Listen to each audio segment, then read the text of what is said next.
All right, welcome everybody to the REFRAME show. Glad to have you on the podcast or on the live stream tonight. Let me get here. Block my. All right. Excited about the conversation. So, if you are joining us, as we'll give a few minutes for everybody to kind of jump into the live stream. And I would love it if you would give us a shout out where you are joining us from.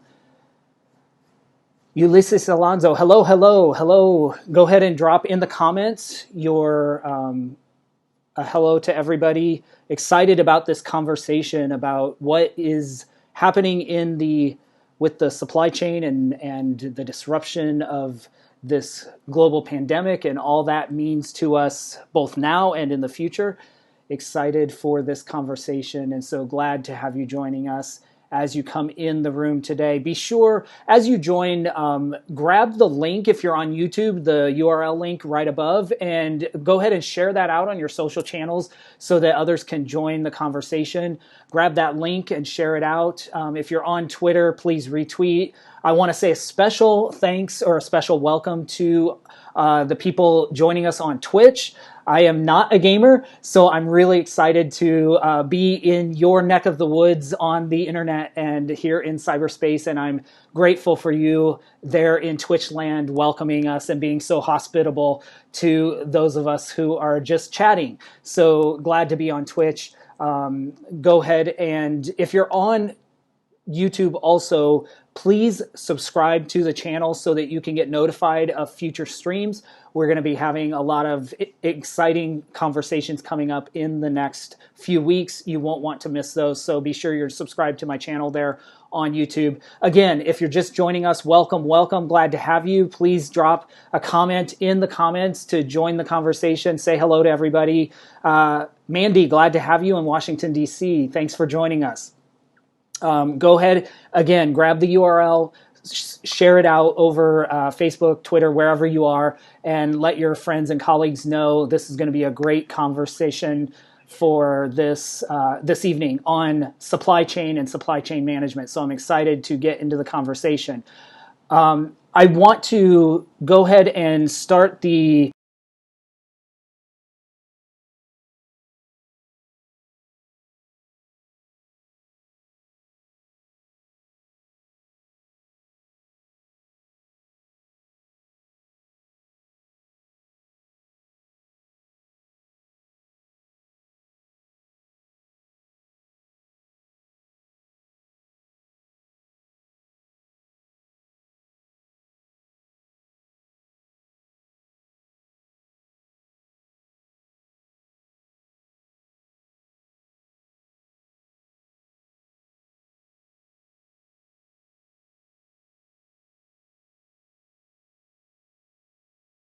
my pleasure to have Dr. Garcia-Dastugue on the line with us tonight. Thank you so much for joining us. Thank you. I'm glad to be here. Wonderful. So as we dive into this conversation, I want to go ahead and start kind of at the beginning, not assuming that everybody understands the supply chain or what the supply chain is. Can we start real basic? What Sure. is your definition or what is an analogy you use to describe when you're teaching your students what is the supply chain? Sounds good.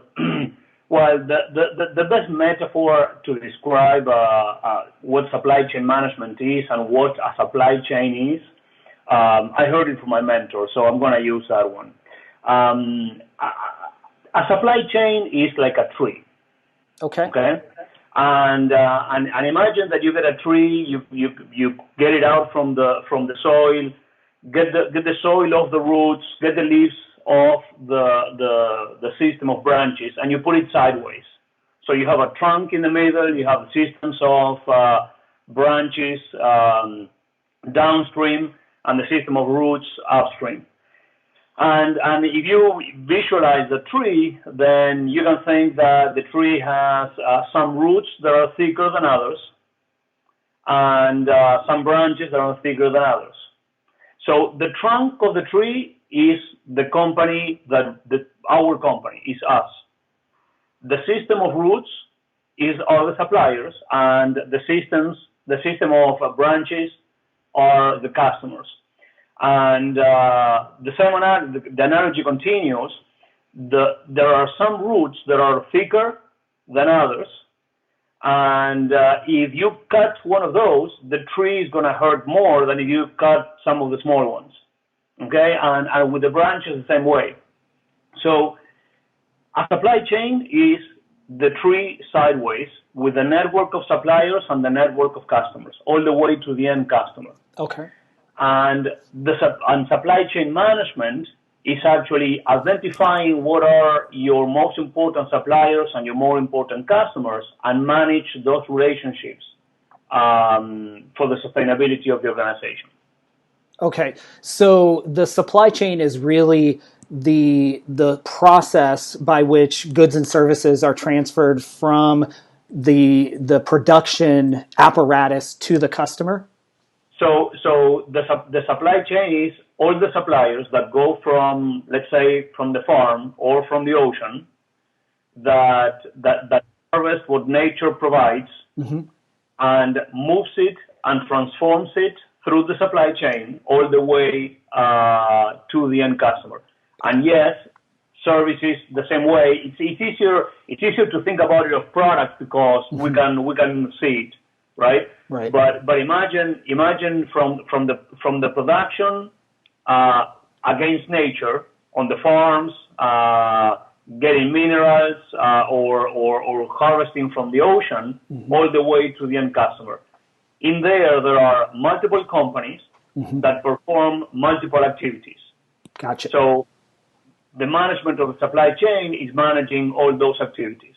Got it. Excellent. So with that kind of understanding, and I like that kind of analogy of this tree or the branches going to the customer, let's take the experience we've all had, really probably the first time many of us may have been really aware of the supply chain outside of even if we didn't know the term of it, was probably a month or two ago, when all of a sudden we went to the store and couldn't get paper towels or toilet paper or Lysol. What is going on when you have a disruption like that? Is a disruption in the supply chain as far as getting to the end customer, is that the same thing as what's happening when we talk in economics about supply and demand, as far as like, what's the difference between a disruption in the supply chain and, just the demand being increased because everyone's panicking? Sure. So to understand supply chain management for this purpose, we first need to understand that activities take time. They're not instantaneous. Okay? And the more spread the supply chain, the more spread geographically the supply chain is, the longer it takes. Okay? So just to give you an idea, an ocean carrier, if you want to order something from China, an ocean carrier on the ocean might be, 20, 30 days. If you want to order something from China in a full container, probably it won't take less than 3 months. Okay? So every step in the supply chain takes time. What we need to understand is that every time there is a difference in time between when we want something as a customer and when the supply chain can produce it. When there is a difference there, we have inventory. Okay? So let's assume we talk about toilet paper. If we go to the store to get toilet paper, we are not willing to wait 4 weeks for toilet paper, right? So we want it immediately. So at the store, there is inventory waiting for us as end customers. Okay? In the same manner that there is inventory at a store, there is inventory at every step of the supply chain. And just to make the explanation simple, you can think about a retail store, a distribution center, a manufacturer, and a supplier to the manufacturer. everyone has inventory to make the toilet paper, but the further back in the supply chain that you go to get it, the longer it takes to show up at the store. Are we okay here? Yeah, absolutely. So that is called the physics of the supply chain. Okay? And the supply chain cannot go faster than what it has been designed for. Mm-hmm. So part one. Now, what happened during the past? Let me give you another metaphor. A supply chain is like a hose of water. Okay? Where you put water on one end and water comes out on the other end. You can think about a supply chain in a similar way. You put toilet paper on one end and toilet paper shows up on the other end. It takes time to travel. Mm-hmm. Okay? However, the hose cannot deliver more water than it can. There's a limit.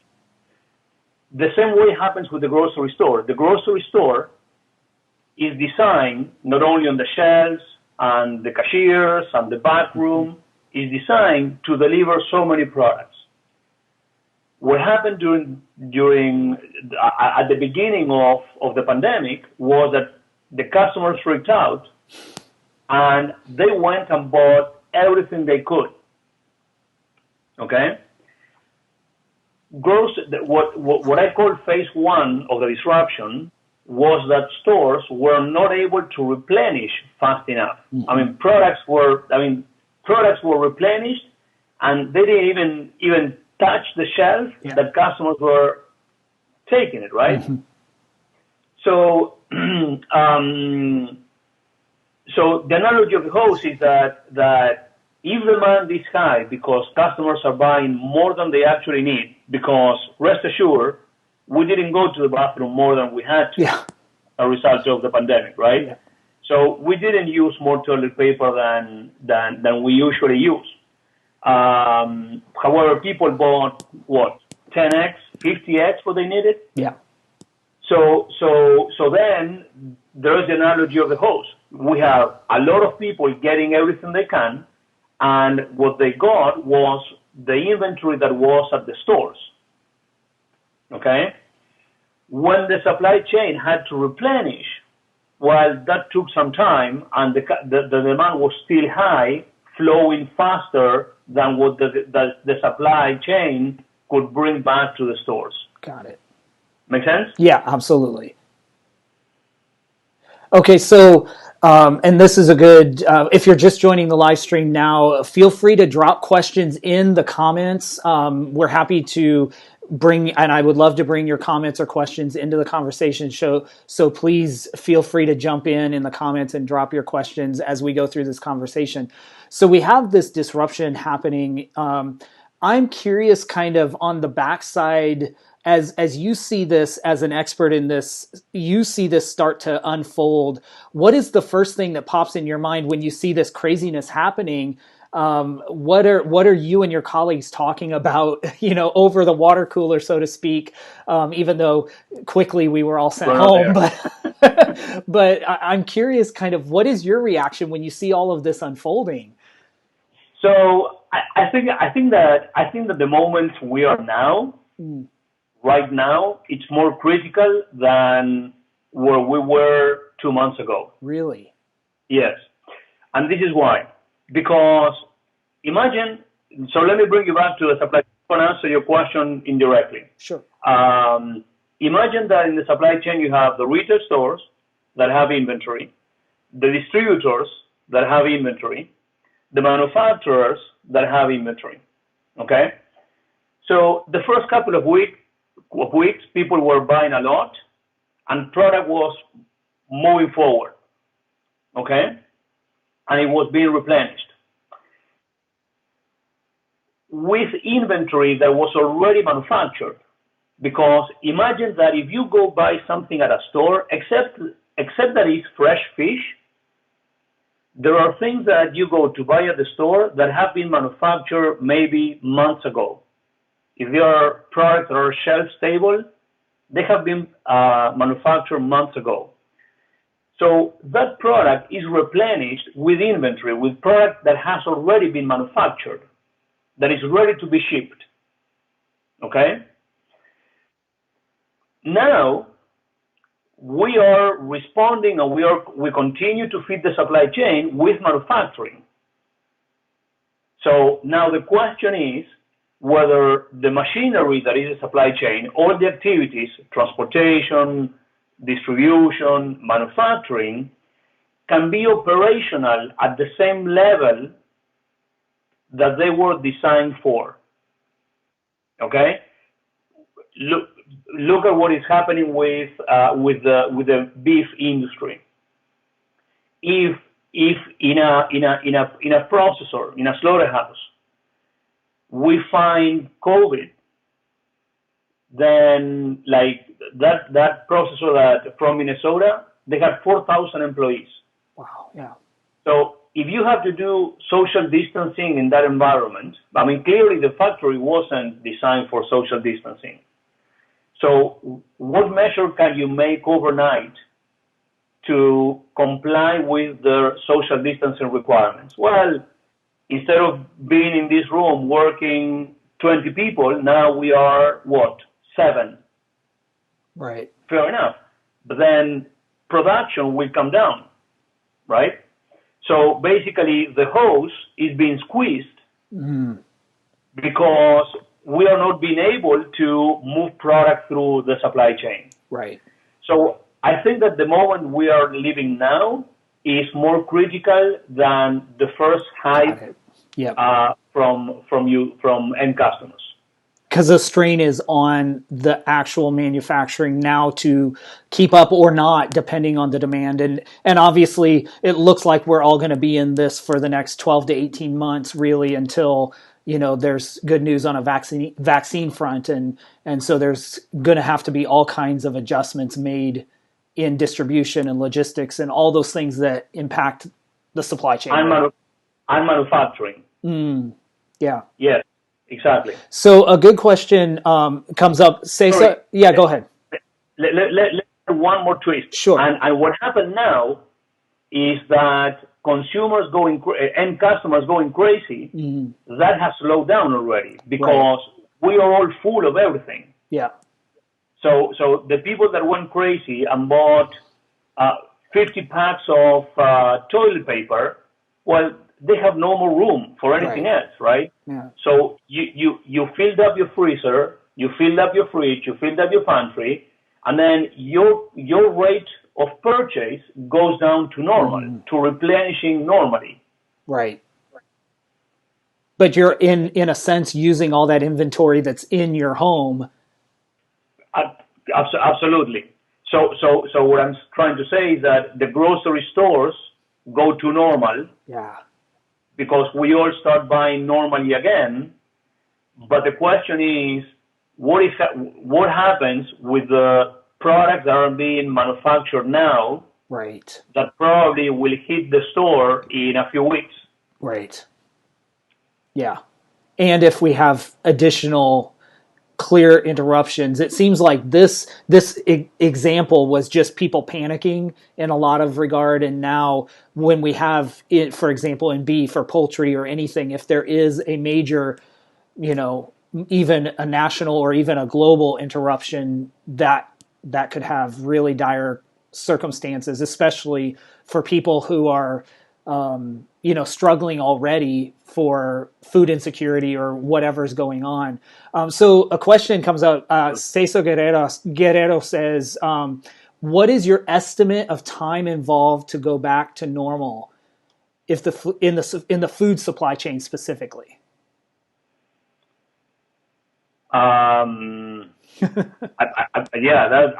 There's no possible answer of that. You don't have a magic crystal ball you can look into. No, I think that the key to answer that is when can we have the supply chains produce at the levels that they have been designed for.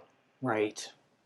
That's the key. So again, we have no COVID. We don't have to do social distancing. Then the supply chain will go back to normal now. Right. As a matter of fact, what is happening is which is a difference between this problem with other events, critical events, like a tornado or a hurricane or something like that, is that at this moment, nature continues to produce. Mm-hmm. So in many places in the country, in the US, we are throwing away food because we cannot harvest it. Mm-hmm. So clearly the key to answering that question is when the manpower needed to move all the moving parts in the supply chain are going to be available to move all those moving parts. Gotcha. If you're just joining the live stream, we're talking supply chain management, the interruption to the supply chain, and all of the stressors that are coming specifically because of the COVID crisis that we're all facing now. So if you're just joining the live stream, feel free to drop your questions in the comment section. Would love to engage and answer those questions as we go through the conversation. So now I'm interested in pivoting just a little bit in our conversation because of your expertise and your research. You, up until this point, have been looking at not only supply chain management, but how innovation interrupts and affects the supply chain. I'm curious, what are the significant trends? Are there kind of macro trends that you've seen over, say, the last 10, 15 years that you've watched really transform the supply chain? We've seen the transformation of industries like retail and all these other industries in how products are moved to the customer, obviously logistics. What have you seen in supply chain management over the last decade or so? So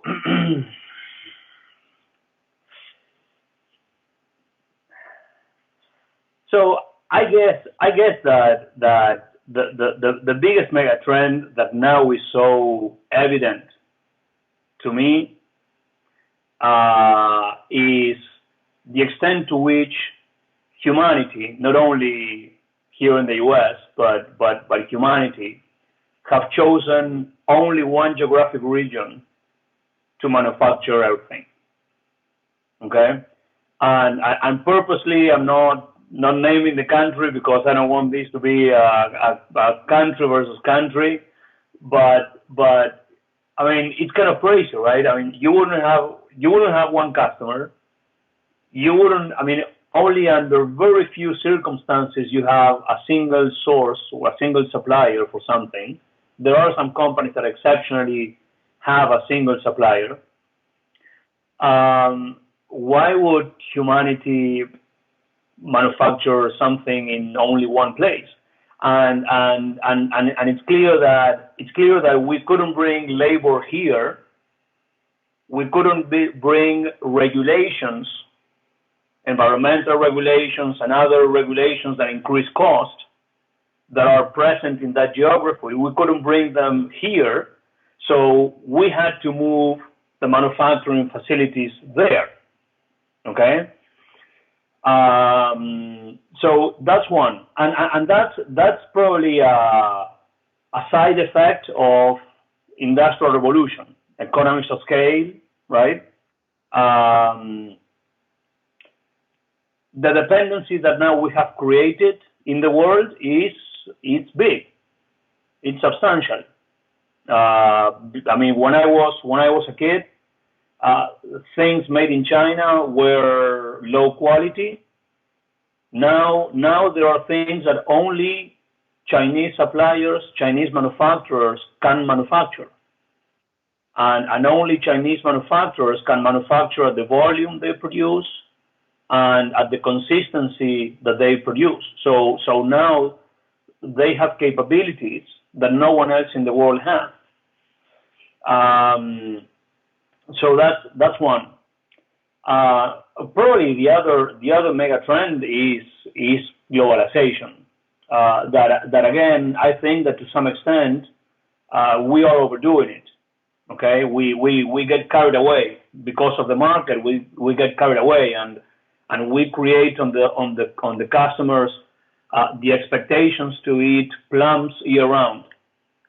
And I believe that if your body needed plums year round to survive, then nature would have produced a tree to provide plums year round, right? If you live in a place where plants are only in season, then that means that in the other season you need to eat the other fruit.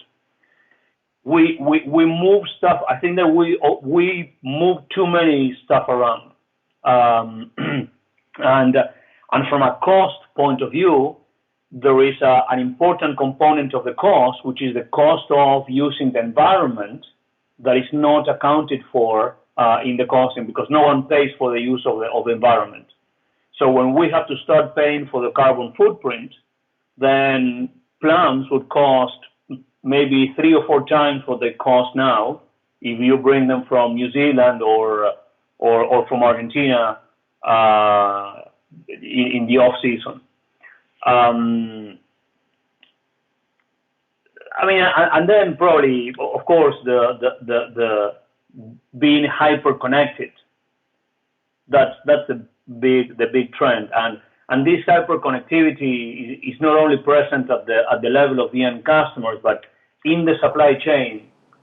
The amount of data that we have to coordinate activities it's fantastic, and just to try to create a metaphor that everyone can relate. If some in the audience are not from the supply chain management field of study, imagine if you have an orchestra where each musician is in a different room and they cannot hear each other, right? So supply chain without data is expecting that a beautiful music comes out from independent, isolated musicians without any connection would play a tune. Yeah. Okay. What data does is it synchronizes the activities. Got it. That makes a lot of sense. One question from the comments, Jennifer Fowler says, do you think this situation we're in will lead to better working conditions for employees at manufacturers? What would be the longest term impact, in your opinion, of what we're going through right now?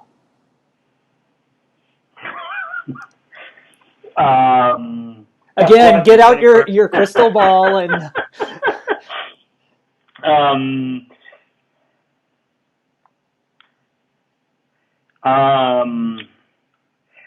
mean, I guess that we cannot know, to be honest, right? I think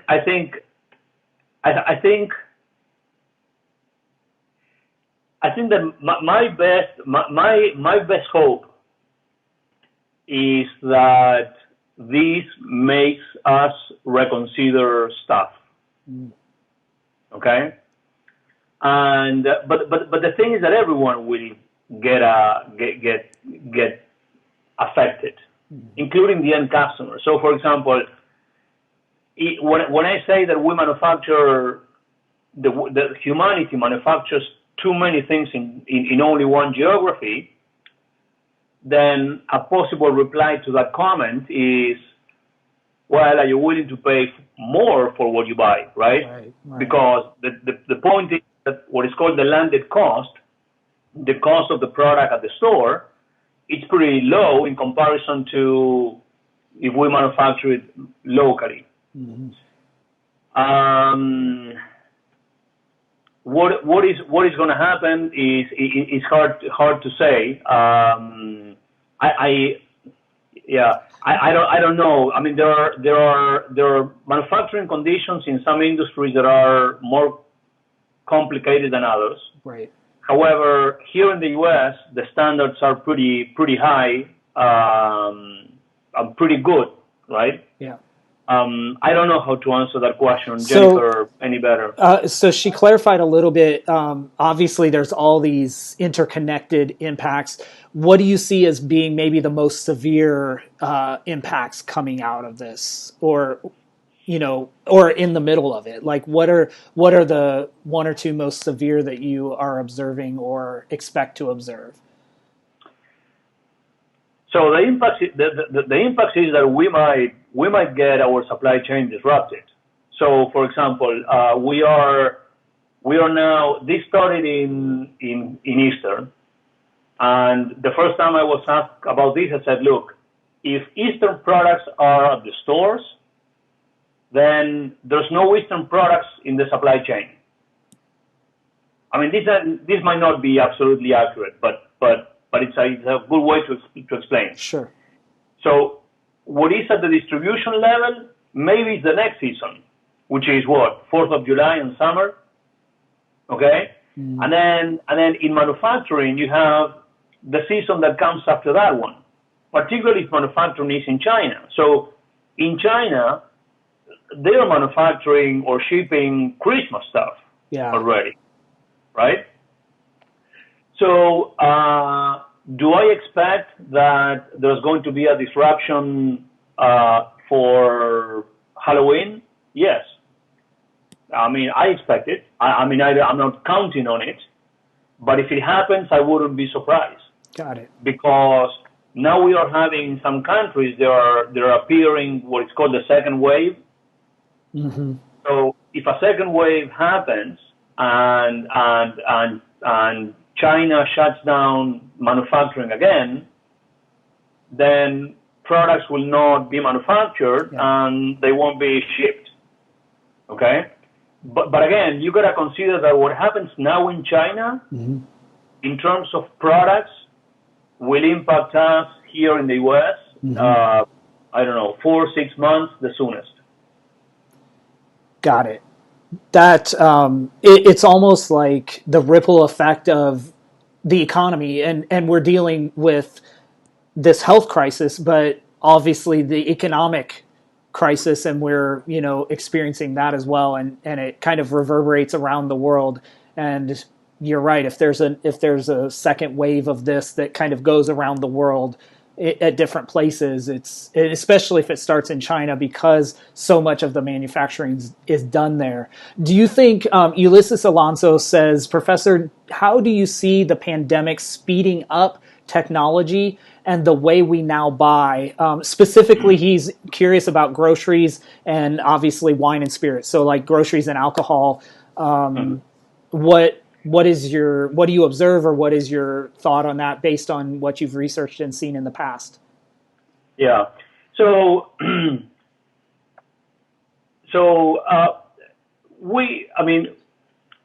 I start from the point of view that we don't want to innovate. If we can stay the way we are, we would stay the way we are. Got it. Okay? Our brain is wired to not change. We change for one of two reasons from my point of view. We change for necessity, or we change for discipline. Okay? No other two drivers of innovation. Okay? What is happening, what this scenario has produced is that everything is possible. Everything is possible. Nothing is like it was yesterday, right? So now it seems that there is a more fertile ground to suggest innovations to customers. Okay? And I think that what we have to do, I think it's a great moment, because one of the things that stop us from innovating is fear of failure. Well, who cares about failure right now? It's clear that right now the least important thing is that you fail on something that you do, right? If you're going to fail anyway, if you continue doing what you were doing, you're going to fail. So now I say to businesses, my recommendation would be test as many things as possible in controlled environments, do experiments, observe what happens, be methodological about testing things. And now is the time where it's the time to suggest things to key customers.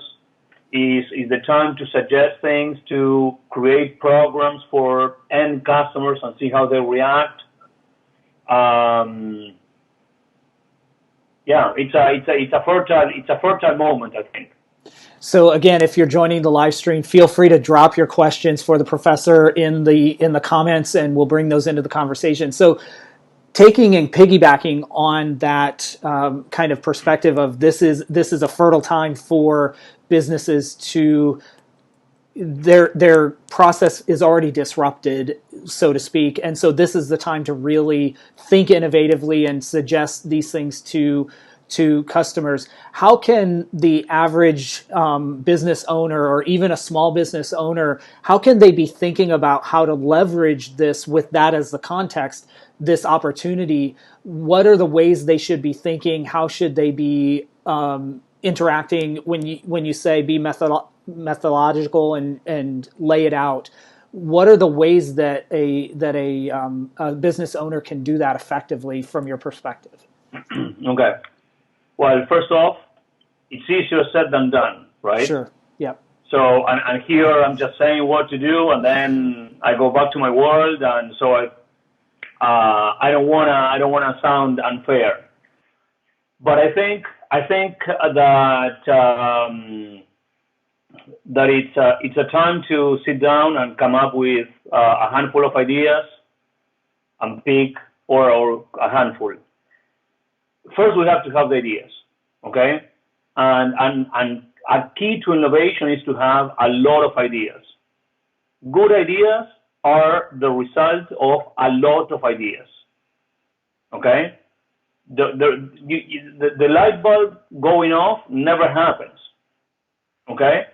It's coming up with a bunch of ideas that don't work. So come up with as many ideas as you can. The crazier, the more welcome they are. Prioritize them. Pick as many as you can handle. Don't overdo it, but pick as many as you can handle. 3, 4. So if you're a small business owner that goes directly to the end customer, well, the end customer will still have the need that they had before, right? So now the question is, how do you supply it? So I guess that the advent of delivery of everything, right? Here in the US, we have delivery of a lot, and the work companies trying to start in delivering, like Instacart and so on. But now everyone needs it, right? So try something, advertise it, and see whether it works or if it doesn't. The only way of innovating is experimenting. So again, get a bunch of ideas, pick 3 or 4, try them out, see what's the reaction. The ones that work, you do more. The ones that don't work, you redesign.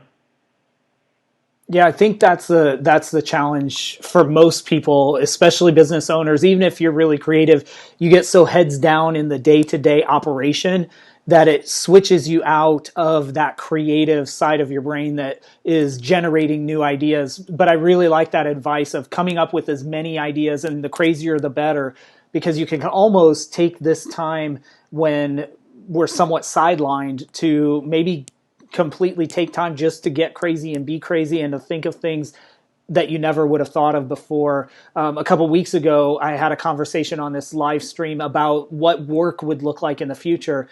Dr. Jennifer Gresham was on, and she was describing an entrepreneur, I think in the Seattle, Portland area, who had a restaurant and, of course, was shut down like everyone else. And one of the innovations that he came up with was to have a theme night where people would do takeout from his restaurant. And one of the examples they came up with was having a camping night. And so they had a little stove and little s'mores and, all the things that you would do on a camping picnic.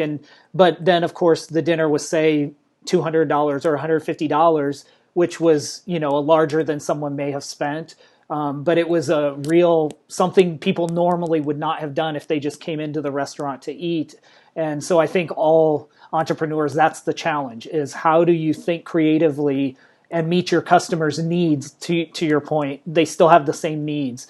One other question come up. A small business owner has to think outside the box. They must adapt to technology. Retail has shifted from person to person to online and apps. So what is your perspective on like the small businesses being able to leverage the technology when the customers are going to, hey, I just want that app. I want that, I'm not necessarily looking for the person to person contact. Yeah, excellent question. So, excellent question and probably tough answer, right? But technology. Well, you mentioned before that small business owners put their heads down and keep things working, and they have a hard time stopping for a minute and looking around, right? I think that the pandemic, in particular, and technology more in general, what it shows is the things, the aspects of the business that are not sharp, that they are the processes that are not streamlined, the activities that are not standardized. Okay, because particularly in a small business, you can do things manually, and usually with man hours, you can actually complement for a process that is not streamlined. But now, if you are forced to move to technology, then technology will just make emerge from under the water all your weaknesses, broken processes, things that are not like super streamlined, there are disconnections, and so on. So I continue believing what I said 5 minutes ago, which is this is the moment to innovate, right? Mm-hmm. And kind of you have to. Yeah. You cannot say I don't care for. No, I have a restaurant and my restaurant is an experience and it's a sit-in and I don't care for delivery. So I don't even pay attention to the apps for delivery. You can't afford it now, right?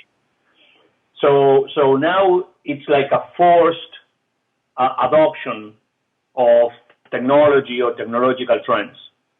And it's really, I think it's great advice from what you said about as a business owner, now is the time not only to innovate, but also to really get under the hood, so to speak, of your car, of your business, and really analyze what's working well, what's not working well. How can you use this opportunity to strengthen and make your operation more lean and more efficient and more agile?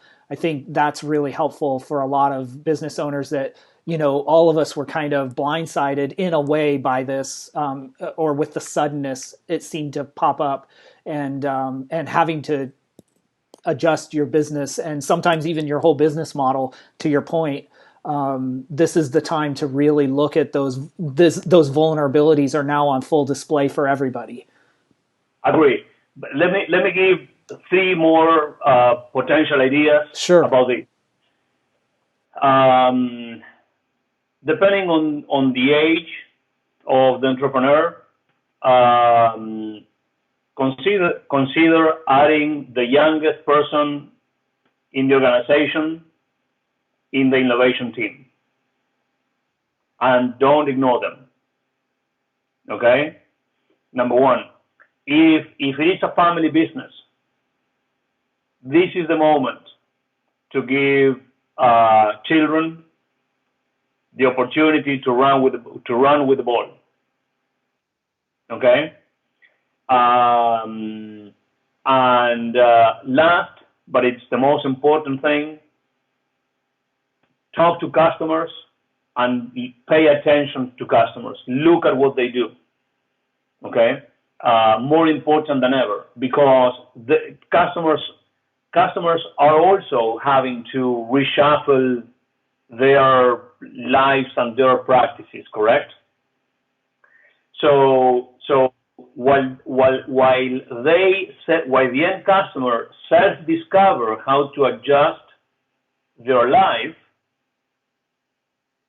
then you need to understand what's that new reality that the end customer is making, and no one knows the answer.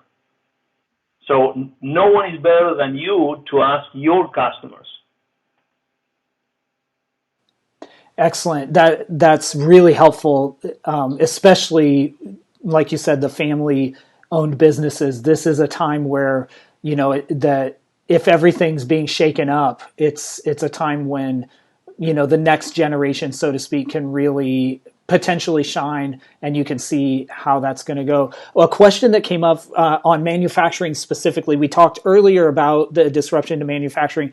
Paul Clemens, thanks for your question. How should manufacturers prepare right now to support the supply chains, knowing what we know now and the next pandemic or catastrophe? It may not be on a global scale, but again, from the standpoint of the business, this is the time to look at all the vulnerabilities. You alluded to that, I think, a little bit with our dependence, obviously, on China, and that's kind of a buzz phrase that has been politicized. But the reality is, the whole world is depending, on China. So, but it's not only China, because true. I'm originally from Argentina, so Argentina exports a bunch of lemons. If something happens in Argentina, then those lemons are not going to be exported. So yeah, I mean, of course, given that we manufacture, I mean, everyone almost manufactures everything in China, and China comes up. But the question is, where are your suppliers, and what is the status of the pandemic in those geographies? It's not only China. It could be Korea. Could be anywhere for that matter. But let's split the answer of this in two. Let's split international business or international trade as one part, and then manufacturing domestically, because both are going to be impacted. For manufacturing domestically, I go back to the metaphor of the hose. So we've been, since the beginning of times, we've been continuously improving to be the most efficient we can. Okay? We saved in space, we saved in movement of employees, in movement of staff, inventory, and so on and so forth. Okay? We've become cost efficient, and one way of becoming cost efficient is to increase what is called the throughput. The throughput is how much water comes out from the hose. So we did two things. First off, we designed a hose, and second, we improved the hose to the point where the water that flows is the maximum water that can flow. And the situation where we now is that through that hose, that I'm expecting this much water at the end, now we're not going to be able to make that much water flow. Because again, in an environment where there were 10 employees, now there's going to be 5. Okay? So I expect that the throughput of the supply chains will reduce.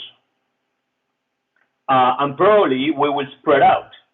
So probably all that retail space, like the shopping centers that have been emptied in the last 10 years, probably now they are pretty good places where we can use to either locate distribution centers or locate manufacturing operations. So it seems that clearly the supply chain will have to spread out a little bit locally. So if a factory was this big, probably to produce the same amount, now you need even a bigger building. And when you think about a bigger building, we don't only have to think about the manufacturing floor. We need to think about, imagine the galley where people eat, restrooms, changing rooms. Now, if there are social distancing rules, then all that will be affected. So if before you had a restroom this big per 100 employees, now you're going to need 3 or 4 times that space. So there's going to be quite a bit of disruptions in that arena, I think. As for international trade, I believe that that every company needs to understand, kind of have a map of the supply chain. Where are the products coming from? And what's the status of the pandemic in that geography? Okay, I would do something simple. I would do like a traffic light method, green, yellow, red, right? And I would assign the responsibility to monitor the status of these to one person. There has to be a person that collects data regarding the status of the supply chain and disseminates that information inside. Maybe a standing meeting of 5 minutes every morning just to give an idea of what's going on. There has to be some sort of coordination and delivery of news virtually every day. At this point in time, it's every day. And now is a really good time, I think, we talked about business owners being able to look at their business and their business model and the stressors on that and the inefficiencies. This is also a really great time for people to develop and really hone their kind of crisis management system or processes, because things like this will happen, maybe not at this scale, but businesses are always responding to crises, and these can offer opportunities. Yes. So yes, I don't disagree with that. However, this crisis it's unique. Mm-hmm. It's unique at least in 2 elements, I think. One is that usually when there's a crisis, the crisis is geographically bound. So we have a hurricane in Florida. The hurricane is in Florida. Nothing happens in Texas. Nothing happens in the Northeast. Okay? There is a tornado in Oklahoma. The tornado is in Oklahoma. Here, everyone is affected at the same time, and everyone in the world. So it's kind of crazy. The second element is that usually when there is a crisis and a supply chain has to respond, usually the response starts when the crisis is over. And here, we don't know, right?